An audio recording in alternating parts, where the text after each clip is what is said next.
আসসালামু আলাইকুম গাইস, আপনারা সবাই কেমন আছেন? আশা করি সবাই ভালো আছেন। আমিও ভালো আছি আলহামদুলিল্লাহ। তো আজকে আপনাদেরকে একটি মোটরের বিষয় কিছু আলোচনা করব, আর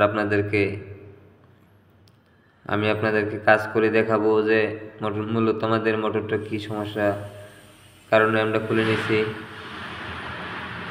তো আমার এক ছাত্র বাইরে দিয়ে কিন্তু আমি মোটরটা খুলে নিতেছি।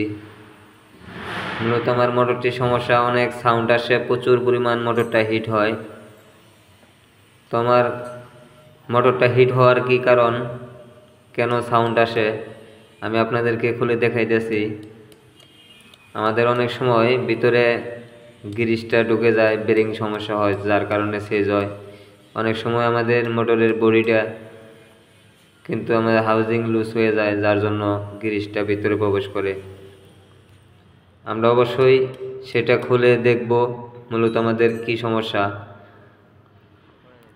তো আমরা মোটরটা সবার আগে খুলবো, তারপরে আপনাদেরকে কাজ করে দেখাবো, প্লাস বলে দেব যে এটার কি কি সমস্যা সমাধান করতে হবে। তো দেখেন, শুরুতে আপনারা একটা জিনিস দেখতে পারলেন, ভিতরে কিন্তু গ্রিজ ডুইকা একদম ফিল আপ হয়ে গেছে। দেখেন, পুরোটাই কিন্তু বরফুল গ্রিজ ঢুকেছে। মোটরের মাথার সম্পূর্ণ গ্রিজ কিন্তু ভিতরে প্রবেশ করছে। তো আমাদের মোটরটা যেহেতু গ্রিজ ঢুকছে, অবশ্যই আমাদের গরম হবে। আর দেখেন, আমাদের লোডারটা কিন্তু বডির থেকে ছাইরে আসলো। প্রথমে আপনি বডিটা বাদ দিয়ে দিবেন, কারণ এই বডিতে মোটর চালাইলে সে মোটর বেশি দিন লাস্টিং করবে না, আবারও ভিতরে গ্রিজটা ঢুকে যাব। তো দেখেন, যেভাবে গ্রিজগুলো ঢুকেছে, এই অবস্থায় কিন্তু মোটরটা অবশ্যই গরম হবে। আর যেহেতু গ্রিজ ঢুকছে, বেরিংটাও আমাদের সমস্যা ছিল, যার জন্য আমাদের মোটরের বডিটাও কিন্তু নষ্ট হয়ে গেছে। তো আমরা দুইটা বেরিং চেঞ্জ করে দেব। আইসিটাও দেখেন গ্রিজে ভিজে গেছে একদম। আমরা কিন্তু অবশ্যই ভালো মতো পেট্রোল দিয়া ওয়াশ করে শুকাই নেব, যাতে আমাদের মোটরটি আবার পুনরায় আগের মতোই চলে।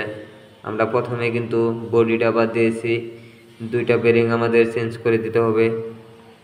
সাথে কিন্তু আমাদের মোটরটা সুন্দর মতো আবার ওয়াশ করে শুকাইয়ে তারপরে পুনরায় ফিটিং করতে হবে।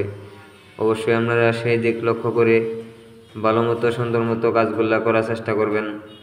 দেখেন, এখানে একটা মোটর কিন্তু এই অবস্থা, আর একটি মোটর কিন্তু এখানে আছে, সেটা কিন্তু আমি দেখেন মোটরের মাথাটা খুলে নিছি।